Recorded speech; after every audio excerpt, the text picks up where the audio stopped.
আচ্ছা, আমরা এখন করব ডেসিমাল থেকে হেক্সাডেসিমাল। তাইলে আমরা যে পূর্বে যেগুলো দেখে আসছি ডেসিমাল থেকে বাইনারি, ডেসিমাল থেকে অক্টাল, এখন দেখবো ডেসিমাল থেকে হেক্সাডেসিমাল।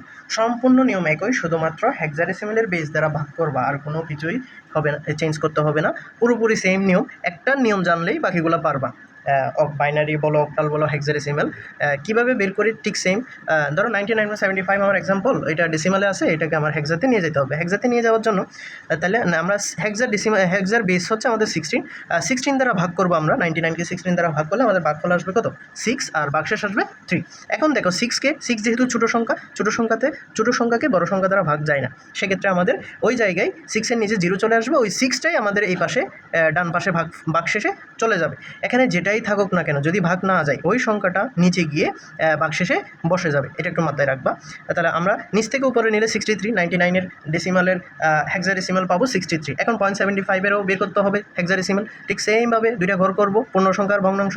এখন 0.75-কে 16 দ্বারা গুণ করলে আমাদের 12.0 আসে। এই যে 12টা হচ্ছে আমাদের পূর্ণ সংখ্যা, এই পাশে চলে আসবে, আর 0.0 হচ্ছে কি ওই 0.0 তো আর যাচ্ছে না, সেক্ষেত্রে আমাদের 0.75-এর হেক্সাডেসিমাল পাইছি কত? 12। এখন একটা জিনিস এখানে মাথায় আছে, হেক্সাডেসিমালের ক্ষেত্রে 10, 11, 12, 13, 14, 15 এগুলো কাউন্ট হয় না হেক্সাডেসিমাল। এগুলোর পরিবর্তে আমাদের যে অ্যালফাবেটিক নাম্বারগুলো আছে ABCD এগুলো। তো 10কে ধরছে A, 11কে ধরছে B, 12কে ধরছে C, 13কে ধরছে D, আর 14কে ধরছে E, এবং 15কে ধরছে F।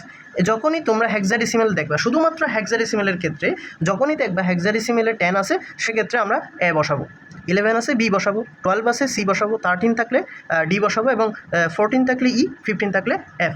এখন দেখো আমাদের পূর্ণ যে ভগ্নাংশটা ছিল 75, ওই জায়গায় 12 আসছে বা 12 আসছে, যে এই 12টাই আমরা কি হিসেবে বসাবো? হেক্সাডেসিমালে C হিসেবে বসাই দিব। দেখো 75 10 equal to dot C 16 base. তো আমরা এখানে 12 লিখা যাবে না সরাসরি, কেন? কারণ হেক্সাডেসিমাল 10 থেকে 15 সংখ্যাগুলো কি করে না, ভিজুয়ালাইজ করে না, মানে দেখায় না। এগুলোর পরিবর্তে ABC A থেকে F পর্যন্ত ডিফাইন করতে হয় আর কি, বলে দিতে হয়। দেখো 99.75 আমার যে ডেসিমাল সংখ্যাটা ছিল, সেক্ষেত্রে যখন আমরা হেক্সাডেসিমালে নিয়ে যাব, তাহলে আমাদের পূর্ণ সংখ্যা ছিল 63, আর পয়েন্ট সিটা আসছে আমার ভগ্নাংশ 75কে যখন হেক্সাতে নিয়ে গেছি পয়েন্ট সি। এটাই হচ্ছে আমাদের ডেসিমাল থেকে হেক্সা নিয়ে যাওয়ার পদ্ধতি। এখন পর্যন্ত আমরা একটা কনভার্সন ক্লিয়ার করছি। ডেসিমাল থেকে 3টা জায়গায় আমরা যেতে পারবো, বাইনারি, অক্টাল, হেক্সাডেসিমাল।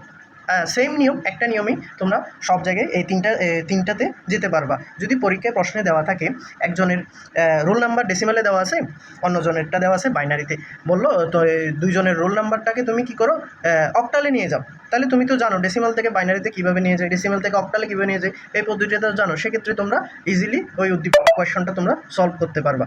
আর যদি কোনো না বোঝো, তাহলে আমাকে হোয়াটসঅ্যাপে নক করবা।